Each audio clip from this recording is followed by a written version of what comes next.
No comment simply வே channel உங்களை அன்போடு வரவேற்கிறது. இந்த வீடியோவில் நம்ம என்ன பார்க்க போகிறோம்னு பார்த்தீங்கன்னா, நம்மளோட கோட் படத்தை இப்போ டிஜிட்டல் ரைட்ஸை நம்ம ஜிடிவி வாங்கியிருக்கிறதுக்கு இப்போ ஒரு வேறு லெவல் அப்டேட் கிடச்சிருக்கு. இந்த அப்டேட் மூலமாக இவங்க மெர்சலுக்கு அப்புறம் நம்மளோட தளபதியோட மூவியை வாங்கியிருக்காங்க.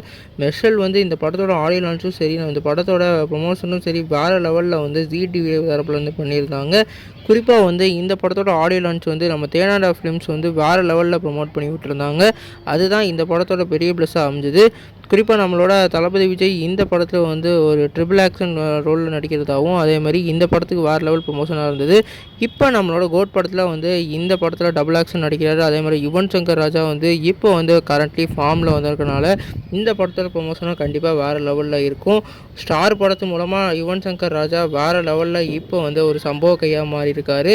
குறிப்பாக அவரோட பேக்ரவுண்ட் ஸ்கோரும் அதே மாதிரி சிங்கிள்ஸும் வேறு லெவலில் எல்லா ஃபேன்ஸையும் சாட்டிஸ்ஃபை பண்ணியிருக்கு.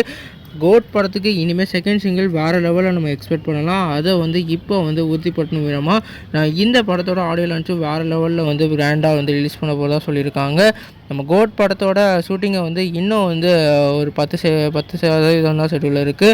அந்த 10% ஷெட்யூலுக்கு அப்புறம் இந்த படத்தோட ப்ரொமோஷனை கிராண்டாக ப்ரொமோஷன் பண்ணுறதுக்கு நிறைய வாய்ப்பு இருக்குது. நீங்கள் இதை பற்றி நினைக்கிறீங்க கமெண்ட் பண்ணுங்கள். இந்த சேனல் புதுசாக இருந்தால் அந்த சேனல் சப்ஸ்கிரைப் பண்ணி பெல் ஐக்கனோட கிளிக் பண்ணி வச்சுக்கோங்க. உங்கள் ஃப்ரெண்ட்ஸ்க்கு ஷேர் பண்ணி சப்ஸ்கிரைப் பண்ண சொல்லுங்கள்.